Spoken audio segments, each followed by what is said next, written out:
नमस्कार दर्शक बंधु शुभ संध्या आमे नहीं आसु देश विदेश राज्य 20 गुरुत्वपूर्ण खबर खबरटी भल लगे वीडियो को लाइक करने सहित चैनल नुआ सब्सक्राइब करी आपण जिलार ना लिखिदेवे जहाँफल प्रत्येक दिन आपण जिलार खबर किसी ना कि अपडेट पाइपर तेज कौन रही आज संध्यार खबर चलता नजर पकाइबा। नंबर 1 मुख्यमंत्री जन अभियोग शुणाणी घटीगला विराट बड़ अघटन तेरे यूनिट 2 स्थित अभियोग शुणाणी प्रकोष्ठ लोकों अभियोग मुख्यमंत्री शुणुंट यही समय जो रोचक तथ्य सामना को देखा मिली अभियोग शुणा समय अभियोगकारी उपर रागी जाई मुख्यमंत्री मोहन चरण माझी तागिद भी करते प्रकृत में अभियोग शुणाणी समय जगबंधु पंडा नामक जड़े वयस्क अभियोगकारी मुख्यमंत्री निजर अभियोग शुणाई यही समय से कहीदे जे जदि मोर प्रोब्लेम सॉल्व न हेबो मु आत्महत्या करिबी।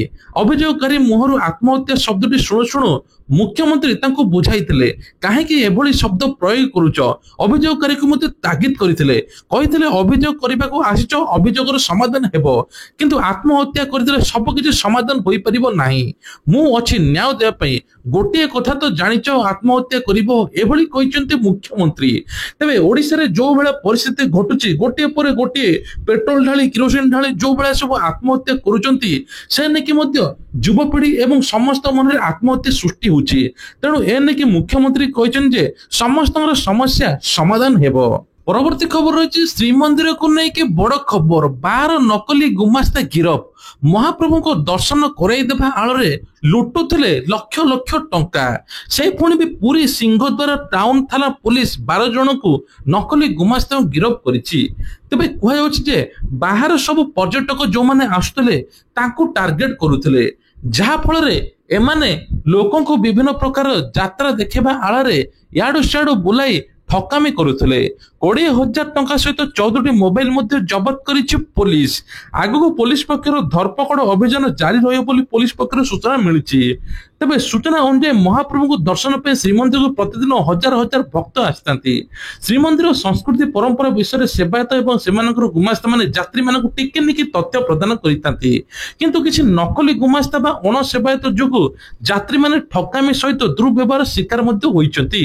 एने अनेक थर थाना रे अभियोग हेबा पर एबे पुलिस एक्शन मोड को आछि जा फल तुरंत एबे 12 जन को गिरफ मध्ये करिछि। परवर्ती खबर होचे महाप्रसाद को लेके बड़ खबर एणिकी किछि लोक ऑनलाइन रे महाप्रसाद बिक्री करचंती से ने किछि तथ्य मध्ये सामना को आछि। महाप्रसाद ऑनलाइन बिक्री ने सरकार मंदिर प्रशासन को अराजी तेबे महाप्रसाद ऑनलाइन बिक्री न करिबा पई आईन मंत्री पृथ्वीराज हरिचंदन अपील करिसंती से कहिसंती महाप्रसादर पवित्रता अलगा किछि दिन तळे संस्था तरफ महाप्रसाद सुखिला भोग को ऑनलाइन लोकों पाखरे पहुंचा पई मंदिर प्रशासन को अनुरोध करा जायतिला। महाप्रसाद विदेश रे लोकों पाखरे पहुंचबो किंतु पवित्रता दृष्टि श्रीमंदिर प्रशासन ए बाबद राजी होई नाहंती सांगरे नेला बेले महाप्रसाद पवित्रता अक्षुण्ण रखिबे कि नहीं से नहीं संदेह सृष्टि होउची से दृष्टि प्रशासन सरकार सहमत नाहंती बोली आईन मंत्री पृथ्वीराज हरिचंदन सूचना देइचंती। तबे किछि ठक संस्था एबे ऑनलाइन महाप्रसाद बिक्री आଳରେ लक्ष लक्ष टंका मध्ये लुटुचंती एने कि मध्ये सरकार चेतावनी मध्ये देइचंती नले तांको विरोध रे दृढ़ कार्यानुष्ठान निया जिवो। परवर्ती खबर होची यानी कि बुल्ला कुकुरंग आतंकरू मिलिबो मुक्ति आसले सुप्रीम कोर्ट को बड़ राय एपटे बीएमसी मध्ये बंध्याकरण दोष हटाइबा इंजेक्शन मध्ये दिया जिवो बुल्ला कुकुर को जहा फल रे आउ अधिक कुकुर हेबे नाही। तबे लोक माने कुकुर जोगु भय रे रहिबा पई बाध्य होउचंती। तबे कहउची कुकुर माने अन्य कारण आक्रमण हेबा सहित लोक मानकर मध्ये मृत्यु मध्ये सम्मुखीन होउचंती। एपटे दिल्ली एनसीआर बुल्ला कुकुर समस्या समाधान पई सुप्रीम कोर्ट गुरुत्वपूर्ण निर्देश जारी करछि। 8 सप्ताह मध्य बुल्ला कुकुर को धरी कुकुर आश्रय स्थल रखा निर्देश देइचंती। या सहित कौन कुकुर को पुणी जमिति छाड़ी न दिया जाए से नेकी स्पष्ट करिचंती। एणे तेणे रास्ता रोड रे बुलिबो नाही स्कूल आख पाखरे मध्ये बुलिबो नाही एनेकी समस्त निर्देश मध्ये दिया जाइछि। परवर्ती खबर रहउछि एथर राज्य रे प्रथम थर पे कि मिठा हेबो समुद्र पानी पानी समस्या दूर करिबो डिसाइल लेंस प्रक्रिया यानी कि समुद्र पानी होई परिबो में मिठा दूर हेबो समुद्र उपकूलवर्तींकर पानी समस्या एते राज्य प्रथम थर खोला जायछि डिसालिशन प्लांट बा अर्थात लुणिया पानी रु एबे अलगा कराई मिनरल को अलगा करिबा प्रक्रिया प्लांट जहा फल रविवार दिन केंद्र शिक्षा मंत्री धर्मेंद्र प्रधान गंजाम जिले राज्य प्रथम थर पई समुद्र जल डिसाइलेशन प्लांट उद्घाटन करथिले जहा फल एथर लुणी पानी को मीठा करी हबो एहा द्वारा मध्य समस्त पाखर थिबा स्थानीय गाँ लोक मध्य उपकृत हेबेली एपटे धर्मेंद्र प्रधान मध्य सूचना देइचंती जहा फल एबे 7000 लोकंकुर प्राय घर को मीठा जल पहुंचीबो। परवर्ती खबर दीर्घ 5 वर्ष पर मोनालिसा पुणी धारणा आपण मन जानिथिबे जे निखोज पिहू घटना रे पुणी आउ गोटे धारणा रे बसचंती सेही मोनालिसा। तेबे जाजपुर बिंजरपुर थाना अंतर्गत मधुसूदनपुर ग्रामर कुनी झियो पिहू अपहरण को मात्र 5 वर्ष बीतिलानी किछि कहिचै धारणा रे बसे जे पूर्वतन सरकार किछि करि परले नाही आ एबर सरकार वर्षे पुरिबा को लागिलानी मो झियो एपर्यंत मो पाखु फेरी नाही मो झियो कुआडे गला से ने कि मध्य अपेक्षा करी बसिचंती मोनालिसा। 2020 रे दांडरे खेलुथुवा समय रे हठात अगस्त 9 तारिख रे निखोज होइथिला पिहू सेही दिनटु एपर्यंत कोनोसी प्रकार तदंत होई नाही से ने कि पुणी आज धारणा रे बसिचंती मोनालिसा। परवर्ती खबर होची दिल्ली रे सांसदों ପାଇଁ 184 टाइप 7 क्वार्टर्स लोकार्पण। प्रधानमंत्री नरेंद्र मोदी नुआ दिल्ली रे बाबा खड़क सिंह मार्ग रे सांसदों ପାଇଁ 184 नूतन फ्लैट उद्घाटन करिसंती। एही समस्त फ्लैट टाइप 7 बहु महला अपार्टमेंट उद्घाटन समय प्रधानमंत्री कहिथिले एही चारोटी टावर को बहुत सुंदर नाम दिया जायछि कृष्णा गोदावरी कोसी हुगली। यह भारतर चारोटी महान नदी को प्रतिनिधित्व करुची जहाँ लक्ष लक्ष लोक जीवन प्रदान करुची। सांसदों बासगृह अभाव थिबारु नूतन फ्लैट निर्माण करा जायछि। सीमित जमी जोगु एठारे उच्च कोठा निर्माण करा जायछि जहाँ द्वारा स्थानर उपयुक्त व्यवहार होइबो एवं रक्षणाबेक्षण खर्च मध्य कमियो बोली सूचना मिलिछि।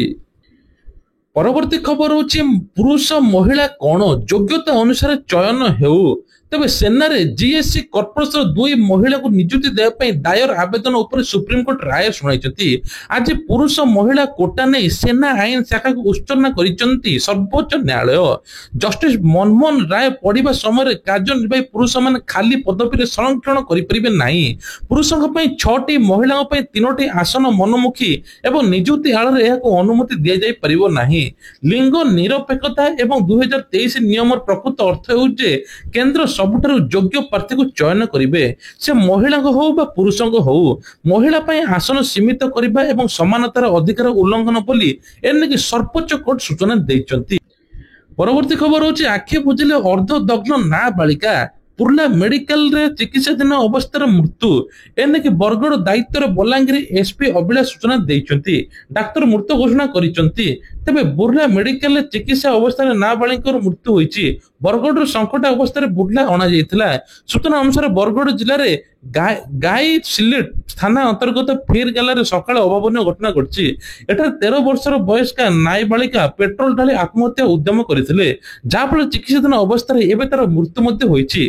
तांको बापा दादन खटिया पे जाइता बेले पीड़िता निज मामू घरे रही पाठ पढ़ुला। 8म श्रेणी पढ़ुला 13 वर्ष नाबालिका। तेज प्रश्न उठुची एते कम बयस आत्महत्या करने से निष्पत्ति नेउचंती एने कि तदंत चलुची। परवर्ती खबर होची 13 रे लघुचाप राज्य रे झड़ पवन सहित वर्षा संभावना। आज 26 जिला को मध्य येलो अलर्ट करछि पाणीपाग विभाग। तबे कुआ जाउछि जे 13 ठु आरंभ करके लगातार 17 तारिख पर्यंत प्रबल अति प्रबल वर्षा हेबो। रायगड़ा कंधमाल गजपति कोरापुट जिला को अति प्रबल वर्षा हेबो। सेपटे मालकानगिरी नवरंगपुर कलाहांडी गंजाम नयागढ़ खोर्धा पुरी मयूरभंज केन्दुझर मध्य वर्षा अछि बोली कुआ जाउछि। बालेश्वर भद्रक जाजपुर केन्द्रापड़ा ओडिशा पश्चिम ओडिशा बहु स्थान में घड़घड़ी सहित वर्षा संभावना अच्छी। 30 रु 40 किलोमीटर बेगर पवन बहवा सहित मत्स्यजीवी को समुद्र जावाई बारण करने सहित तलिया अंचल को सतर्कतार अवलंबन करने कहुई। परवर्ती खबर होची डोनाल्ड ट्रंप और व्लादिमीर पुतिन को मध्य प्रस्तावित शांति आलोचना विश्व कूटनीति जेतिकी गुरुत्वपूर्ण सेतिकी यह भारत पे एक रणनैतिक मोड़। भारत जहाँ साधारण द्विपाक्षिक विवाद दूरे रखे एथर केवल आलोचना को समर्थन करूना बर परोक्ष भाव में दिग को निजर भूमिका ग्रहण करुच्ची। तेबे एपरी परिस्थिति में भारत रणनैतिक एवं सायभत्ता एवं शक्ति नीति एवं विश्व संतुलन में यार वर्धित भूमिका सामना को आने। तेबे एथर मध्य ଟ୍ରମ୍ପ ଚାଲାକି ଦେଖାଇ ପୁଟିନ ସହିତ ଆଲୋଚନା ପାଇଁ ଖୋଲାଖୋଲି ସମର୍ଥନ କରିଛନ୍ତି। ସେପଟେ କହୁଥିଲେ ରୁଷିଆରୁ କୌଣସି ତେଲ ଭାରତ କିଣିବ ନାହିଁ, ଯଦି କିଣିବ ତା ସହିତ 50% ଶୁଳ୍କ ଲଗାଇବ। ଏପଟେ ମଧ୍ୟ ଟ୍ରମ୍ପ ଏବଂ ପୁଟିନ ସହିତ ମଧ୍ୟ କଥା ହେବା ପାଇଁ ମଧ୍ୟ ଚାଲିଛି ଯୋଜନା, ସେ ନେଇକି ମଧ୍ୟ ବିଭିନ୍ନ ପ୍ରକାର ଆଲୋଚନା ମଧ୍ୟ ଚାଲିଛି। ତେବେ କୁହାଯାଉଛି ରୁଷିଆର ପାରମ୍ପରିକ ରଣନୈତିକ ସହଯୋଗୀ ଭାରତ 2022 ୟୁକ୍ରେନ ଯୁଦ୍ଧ ଆରମ୍ଭ ପରଠାରୁ ରୁଷିଆ ଅଶୋଧିତ ତୈଳର ସବୁଠାରୁ ବଡ଼ ଗ୍ରାହକ ଭାବେ ଭାରତ ରହିଛି। ଭାରତ ତାର ମୋଟ ତୈଳର ପ୍ରାୟ 30-40% ରୁଷିଆରୁ ଆମଦାନୀ କରେ, ଯାହା କେବଳ ଶକ୍ତି ସୁରକ୍ଷା ସୁନିଶ୍ଚିତ କରେ ନାହିଁ, ବରଂ ବାର୍ଷିକ ଆୟ $3.8 ବିଲିୟନ ମଧ୍ୟ ସଞ୍ଚୟ କରେ। ଆମେରିକା ଚାହୁଁଛି ଭାରତ ତୈଳ ଆମଦାନୀ ବନ୍ଦ କରୁ। ଯଦି ଭାରତ ବନ୍ଦ ନ କରିବେ ମୁଁ ସିଧାସଳଖ ରୁଷିଆ ସହିତ ବୈଠକ କରିବି। ପରବର୍ତ୍ତୀ ଖବର ହେଉଛି ସଂସଦରେ ଆଗତ ହେଲା ସଂଶୋଧିତ ଆୟକର ବିଲ୍ 2025। ଅର୍ଥମନ୍ତ୍ରୀ ନିର୍ମଳା ସୀତାରମଣ ସୋମବାର ଦିନ ଲୋକସଭାରେ ସଂଶୋଧିତ ଆୟକର ବିଲ୍ ଉପସ୍ଥାପନ କରିଛନ୍ତି। ଏହି ନୂତନ ବିଲ୍ରେ ସାଂସଦ ବୈଜୟନ୍ତ ପଣ୍ଡାଙ୍କ ଅଧ୍ୟକ୍ଷତାରେ ସିଲେକ୍ଟ କମିଟିର ଅଧିକାଂଶ ସୁପାରିଶ ଅନ୍ତର୍ଭୁକ୍ତ ରହିଛି। ଗତ ସପ୍ତାହରେ ସରକାର ଆୟକର ବିଲ୍ 2025 ପ୍ରତ୍ୟାହାର କରିବା ନିଷ୍ପତ୍ତି ନେବା ପରେ ଏହି ପଦକ୍ଷେପ ନିଆଯାଇଛି। 6 ଦଶନ୍ଧି ପୁରୁଣା ଆୟକର ଆଇନ 1961 ବଦଳାଇକି ଫେବୃଆରୀ 13 ନୂତନ ବିଲ୍ ଆଗତ କରାଯାଇଥିଲା। ସିଲେକ୍ଟ କମିଟିର ସୁପାରିଶ ପରେ ସରକାର ଗତ ସପ୍ତାହରେ ଏହାକୁ ପ୍ରତ୍ୟାହାର କରିଥିଲେ। ଅଗଷ୍ଟ 11 ଆଗତ ନୂଆ ଡ୍ରାଫ୍ଟ ସାଂସଦମାନଙ୍କୁ ଏକକ ଏବଂ ସଦ୍ୟତମ ସଂସ୍କରଣ ପ୍ରଦାନ କରିବା ପାଇଁ ଲକ୍ଷ୍ୟ ରଖାଯାଇଛି। ଏଥିରେ ସିଲେକ୍ଟ କମିଟି ଦ୍ୱାରା ସୁପାରିଶ କରାଯାଇଥିବା ବି ଅଧିକାଂଶ ପରିବର୍ତ୍ତନ ଅନ୍ତର୍ଭୁକ୍ତ ହେବ ବୋଲି କୁହାଯାଉଛି। ତା ସହିତ ମଧ୍ୟ ଆଉ ଗୋଟେ ବଡ ଖବର ରହିଛି, ଏଥର ଇ ଶ୍ରମ କାର୍ଡ ପାଇଁ କି ବଡ ଖବର। ତେବେ ଇ ଶ୍ରମ କାର୍ଡ ଯାହାର ଅଛି ତାଙ୍କ ପାଇଁ ବଡ ଖୁସି ଖବର। ବର୍ତ୍ତମାନ ଇ ଶ୍ରମ କାର୍ଡ ଧାରୀକୁ ସମସ୍ତ ସୁବିଧା ମଧ୍ୟ ମିଳିବ। ତେବେ ସରକାର ଇ ଶ୍ରମ ପାଇଁ କି ଏକ ବୀମା ମଧ୍ୟ କରିଛନ୍ତି, ଯୋଉ ବୀମାରେ 2 ଲକ୍ଷ ପର୍ଯ୍ୟନ୍ତ ମଧ୍ୟ କଭର ମିଳିବ। ଏହି ଯୋଜନାର ମଧ୍ୟ ଅନେକ ଲୋକ ଉପକୃତ ମଧ୍ୟ ହେବେ। ତା ସହିତ ଇ ଶ୍ରମ କାର୍ଡ ମାନଧନ ଯୋଜନାରେ ଯଦି ଆପଣ ମାସକୁ ମାତ୍ର 100 ଟଙ୍କା ରଖୁଛନ୍ତି 3000 ଟଙ୍କା 60 ବର୍ଷ ପରେ ପେନସନ ମଧ୍ୟ ପାଇବେ। ତେବେ ଏଥିରେ ମଧ୍ୟ ବିକଳାଙ୍ଗ ପାଇଁ କି ଅନ୍ୟ ଲୋକମାନଙ୍କ ପାଇଁ ମଧ୍ୟ 1 ଲକ୍ଷ ଟଙ୍କା ମିଳିବ। ତା ସହିତ ମଧ୍ୟ ଶ୍ରମିକ ମାନଙ୍କ ପାଇଁ କି ସରକାର ରେଜିଷ୍ଟର କରୁଛନ୍ତି, ଆଗକୁ ମଧ୍ୟ ବଡ ବଡ ସୁବିଧା ଯୋଗାଇ ଦେବେ ବୋଲି କୁହାଯାଉଛି। ଆଉ ଗୋଟେ ବଡ ଖବର, ବ୍ରାହ୍ମଣରେ ଭିଡ ହ୍ରାସ ପାଇଁ କି ରେଳବାଇର ବଡ ସୂଚନା। ଭିଡ ଏଡାଇବା ପାଇଁ ଅସୁବିଧା ମୁକ୍ତ ବୁକିଂ ଏଥର ଯେଉଁମାନେ ବୁକିଂ କରୁଛନ୍ତି ଯିବା ଆସିବା ପାଇଁ ଉଭୟ ପାର୍ଶ୍ୱରୁ ତାଙ୍କୁ 20% ରିହାତି ମିଳିବ। ଏନେଇକି ସରକାର ବଡ ସୂଚନା ଦେଇଛନ୍ତି, ଯାହା ଫଳରେ ସବୁ ଯାତ୍ରୀମାନେ ଉପକୃତ ମଧ୍ୟ ହେବେ। ପରବର୍ତ୍ତୀ ଖବର ହେଉଛି ବେକାର ଯୁବକ ମାନଙ୍କୁ ସରକାର ଦେବେ 10,000 ଟଙ୍କା। ଦେଶର ସାଧାରଣ ଲୋକଙ୍କୁ ଆର୍ଥିକ ବଜେଟରେ ଅସମାନତା ଦେଖାଯାଉଛି, ଯେଉଁଥିପାଇଁ ସରକାର ଟଙ୍କା ରୋଜଗାର ସମସ୍ତଙ୍କ ସାମ୍ନାରେ ବଡ ଚ୍ୟାଲେଞ୍ଜ ହୋଇପଡୁଛି। କେନ୍ଦ୍ର ଓ ରାଜ୍ୟ ସରକାର ମଧ୍ୟରେ ଲୋକମାନଙ୍କୁ ସାହାଯ୍ୟ କରିବା ପାଇଁ ଆଗେଇ ଆସୁଛନ୍ତି। ମଝିରେ ମଝିରେ ଆପଣ ଶିକ୍ଷିତ ଏବଂ ଚାକିରି କରିବା ପାଇଁ ଚାକିରି ନାହିଁ, ତେବେ ବର୍ତ୍ତମାନ ଟେନସନ ନିଅନ୍ତୁ ନାହିଁ। ସରକାର ଏଭଳି ଯୋଜନା କରିଛନ୍ତି ଯାହା ମାଧ୍ୟମରେ ବେକାରକୁ ଟଙ୍କା ମଧ୍ୟ ମିଳିବ। ସରକାର ଏହି ଯୋଜନାର ନାମ ହେଉଛି ସାନିଧ୍ୟ ଯୋଜନା। ଏହି ଯୋଜନାରେ ଯୋଗ ଦେଉଥିବା ପ୍ରତ୍ୟେକ ଯୁବକ ଶ୍ରମିକଙ୍କୁ 10,000 ଟଙ୍କା ସବସିଡି ପ୍ରଦାନ କରିବେ, ଯାହାଦ୍ୱାରା କୋଟି କୋଟି ଲୋକ ମଧ୍ୟ ଉପକୃତ ହେବେ। ଏଥିରେ ଗରିବ ଶ୍ରମିକ, ରାସ୍ତାଘାଟ ବିକ୍ରେତାକୁ ଟ୍ରାକରେ ରଖୁଥିବା ଲୋକ, ଭୂମିହୀନ କୃଷକଙ୍କୁ ମଧ୍ୟ ସାମିଲ ହେବେ। ତେବେ ଆପଣଙ୍କୁ କହିବାକୁ ଗଲେ ଏଥର ସରକାର ବର୍ତ୍ତମାନ ବେକାର ଯୁବକ ସାନିଧ୍ୟ ଯୋଜନା ମାଧ୍ୟମରେ 10,000 ଟଙ୍କା ପ୍ରଦାନ କରୁଛନ୍ତି। ତେବେ କୁହାଯାଉଛି ଏହି 10,000 ଟଙ୍କା ସେମାନେ ମଧ୍ୟ ନେଇପାରିବେ। ପରବର୍ତ୍ତୀ ଖବର ରହୁଛି ଏଥର ଗରିବ କଲ୍ୟାଣ ବିକାଶ ସମାବେଶ। ଛତ୍ରପୁର ସ୍ଥିତ ଅନସ୍କ ହାଇସ୍କୁଲ ପଡ଼ିଆରେ ରବିବାର ଦିନ ଗରିବ କଲ୍ୟାଣ ଏବଂ ବିକାଶ ସମାବେଶ ଜିଲ୍ଲାପାଳ କୀର୍ତ୍ତି ଭାସନ ଅଧ୍ୟକ୍ଷତାରେ ଅନୁଷ୍ଠିତ ହୋଇଛି। ସର୍ବପ୍ରଥମେ ଜିଲ୍ଲାପାଳ କୀର୍ତ୍ତି ଭାସନ ସମସ୍ତଙ୍କୁ ପୁଷ୍ପ ଗଛ ସହିତ ଉତ୍ତରୀୟ ମଧ୍ୟ ସ୍ୱାଗତ କରିଛନ୍ତି, ଯାହାଫଳରେ ଏଥର ଓଡ଼ିଶା ମଧ୍ୟ ଆଗେଇ ଯିବ। କୁହାଯାଉଛି ଗରିବ କଲ୍ୟାଣ ବିକାଶ ସମାବେଶ ମଧ୍ୟ ହୋଇଛି, ଗରିବକୁ ପ୍ରତିଟି ମୁହୂର୍ତ୍ତରେ ମଧ୍ୟ ସାହାଯ୍ୟ ମିଳିବ। ଏପଟେ ମୁଖ୍ୟମନ୍ତ୍ରୀ କହିଛନ୍ତି ଯାହାଫଳରେ ଏଥର ରାଜ୍ୟରେ ମଧ୍ୟ 1.5 ଲକ୍ଷ ନିଯୁକ୍ତି ମିଳିବ ଏବଂ 15 ଲକ୍ଷ ମହିଳା ମଧ୍ୟ ଲକ୍ଷପତି ହେବେ। ଏ ନେଇକି ମଧ୍ୟ ସରକାର ଘୋଷଣା କରିଛନ୍ତି। ପରବର୍ତ୍ତୀ ଖବର ହେଉଛି ଚାଷୀଙ୍କ ଆକାଉଣ୍ଟକୁ ପଠାଇବେ ମୋଦି ଫସଲ ବୀମା ଟଙ୍କା। ତେବେ ଆଜି ଆସିବ ଖାତାକୁ ଫସଲ ବୀମା ଟଙ୍କା। ଏ ନେଇକି ମଧ୍ୟ 30 ଲକ୍ଷ ଚାଷୀ ମଧ୍ୟ ଉପକୃତ ହେବେ। ରାଜସ୍ଥାନରେ ଆୟୋଜିତ ଏକ କାର୍ଯ୍ୟକ୍ରମରେ PMFPY ରାଶି ହସ୍ତାନ୍ତର କରାଯିବ। ଏ ନେଇକି ମୁଖ୍ୟ ପ୍ରଧାନମନ୍ତ୍ରୀ ନରେନ୍ଦ୍ର ମୋଦି ମଧ୍ୟ କହିଛନ୍ତି। ତେବେ କୁହାଯାଉଛି ଯେ ସରକାରୀ ବିବୃତ୍ତି ଅନୁଯାୟୀ ମଧ୍ୟପ୍ରଦେଶର ଚାଷୀମାନଙ୍କୁ 1,156 କୋଟି ଟଙ୍କା, ରାଜସ୍ଥାନ ଚାଷୀମାନଙ୍କୁ 1,121 ଟଙ୍କା, ଛତିଶଗଡ଼ର ଚାଷୀମାନଙ୍କୁ 150 କୋଟି ଟଙ୍କା, ଅନ୍ୟ ରାଜ୍ୟର ଚାଷୀମାନଙ୍କୁ 773 କୋଟି ଟଙ୍କା ପଠାଯିବ। ତା ସହିତ ଆଉ ଗୋଟେ ବଡ ଖବର, ସୁଭଦ୍ରା ଯୋଜନାର ତୃତୀୟ କିସ୍ତି ପ୍ରଦାନ ଏବଂ ଭଦ୍ରକ ଜିଲ୍ଲାର ହିତାଧିକାରୀ ଲାଇଭ ଷ୍ଟ୍ରିମିଂ ରେ ମଧ୍ୟ ଯୋଡି ହେଲେ। ଏଥର ସୁଭଦ୍ରା ଟଙ୍କା ଏହି ରାକ୍ଷୀ ପୂର୍ଣ୍ଣିମା ଦିନ ମିଳିଛି। 1 କୋଟି ହିତାଧିକାରୀ ମଧ୍ୟ ଉପକୃତ ହୋଇଛନ୍ତି। ଏଥର ଉପମୁଖ୍ୟମନ୍ତ୍ରୀ କହିଛନ୍ତି ବାକି ଯେଉଁମାନଙ୍କୁ 21 ବର୍ଷ ହୋଇଗଲା ଖୁବ୍ ଜଲ୍ଦି ପୋର୍ଟାଲ ଖୋଲାଯିବ, ଆପଣମାନେ ଆବେଦନ କରିପାରିବେ। ଆଉ ଯେଉଁମାନଙ୍କୁ 60 ବର୍ଷ ହୋଇଯାଇଛି ସେମାନେ ଭତ୍ତାରେ ସାମିଲ ହେବେ, ଯାହାଫଳରେ ପ୍ରତି ମାସରେ ତାଙ୍କୁ ମଧ୍ୟ ଭତ୍ତା ଟଙ୍କା ମିଳିବ ବୋଲି ସୂଚନା ମିଳୁଛି। ତା ସହିତ ଆଉ ଗୋଟେ ବଡ ଖବର, ହୋଟେଲ ଖାଦ୍ୟ ଭଳି ପ୍ରସାଦକୁ ଅନଲାଇନ ବିକ୍ରି କରନ୍ତୁ ନାହିଁ, ଆଇନ ମନ୍ତ୍ରୀ ପ୍ରସାଦ ହରିଚନ୍ଦନ କହିଛନ୍ତି, ଯାହା ଫଳରେ ପବିତ୍ରତା ନଷ୍ଟ ହେବ। ଏ ଉପରେ ରୋକଠୋକ ଶୁଣାଇଛନ୍ତି, କେବେ ବି ବିକ୍ରି ହୋଇପାରିବ ନାହିଁ। ତା ସହିତ ଆଉ ଗୋଟେ ମଧ୍ୟ ବଡ ଖବର, 650 ଶଯ୍ୟା ଚିକିତ୍ସାଳୟ ଉଦ୍ଘାଟନ କଲେ ମୁଖ୍ୟମନ୍ତ୍ରୀ। ବିକାଶ ଧାରାରେ କୋରାପୁଟ ମଧ୍ୟ ସାମିଲ ହେଲା, ଯାହା ଫଳରେ ଏଥର ହସ୍ପିଟାଲରେ 280 କୋଟି ଟଙ୍କା ବ୍ୟୟରେ 650 ଶଯ୍ୟା ବିଶିଷ୍ଟ ଚିକିତ୍ସାଳୟ ହୋଇଛି। ଏଥିରେ ମଧ୍ୟ ଉପକୃତ ହେବେ ଲକ୍ଷ ଲକ୍ଷ ଲୋକ। ତା ସହିତ ଖୁବ୍ ଶୀଘ୍ର ଢେଙ୍କାନାଳ, ଜଗତସିଂହପୁର, ଭଦ୍ରକ, ନବରଙ୍ଗପୁରରେ ମଧ୍ୟ ମେଡିକାଲ କଲେଜ ସ୍ଥାପନ ହେବ ବୋଲି କୁହାଯାଉଛି। ଏପଟେ ମୁଖ୍ୟମନ୍ତ୍ରୀ କହିଛନ୍ତି ଖୁବ୍ ଜଲ୍ଦି ଆୟୁଷ୍ମାନ କାର୍ଡ ପ୍ରତିଟି ଲୋକଙ୍କ ଘରେ ଘରେ ମଧ୍ୟ ପହଞ୍ଚିବ। ଆଉ ଗୋଟେ ବଡ ଖବର, କେନ୍ଦ୍ର ସରକାର ଚାଷୀ ମାନଙ୍କୁ ଏଥର କିଷାନ କ୍ରେଡିଟ କାର୍ଡରେ 2 ଲକ୍ଷ ବଢାଇଛନ୍ତି, ଯାହା ଫଳରେ 5 ଲକ୍ଷ କିଷାନ କ୍ରେଡିଟ କାର୍ଡ ସେମାନେ ପାଇପାରିବେ। ତା ସହିତ ମଧ୍ୟ କିଛି ପ୍ରତିଶତ ମଧ୍ୟ ଛାଡ ହେଉଛି। ଏଥର ବିନା ବନ୍ଧକ ମୁକ୍ତର ମଧ୍ୟ ଋଣ ନେଇପାରିବେ, ବିନା ମର୍ଗେଜରେ ସେମାନେ ମଧ୍ୟ 5 ଲକ୍ଷ ପର୍ଯ୍ୟନ୍ତ ଋଣ ନେଇପାରିବେ।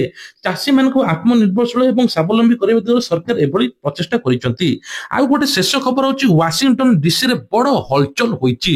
ତେବେ ୱାସିଂଟନରେ ମୁତୟନ ହେବେ ଶହ ଶହ ନ୍ୟାସନାଲ ଗାର୍ଡ। ବାସହୀନ ଲୋକଙ୍କୁ ଚାଲିଯିବା ପାଇଁ ନିର୍ଦ୍ଦେଶ ଦିଆଯାଇଛି। ଏନେଇକି ମଧ୍ୟ ସୈନ୍ୟ ମୁତୟନ ସମ୍ପର୍କରେ ରାଷ୍ଟ୍ରପତି ଡୋନାଲ୍ଡ ଟ୍ରମ୍ପ ଚୂଡାନ୍ତ ନିଷ୍ପତ୍ତିକୁ ଅପେକ୍ଷା, ଏନେଇକି ସୂଚନା ଦେଇଛନ୍ତି ଆମେରିକୀୟ ସାମରିକ ଅଧିକାରୀ।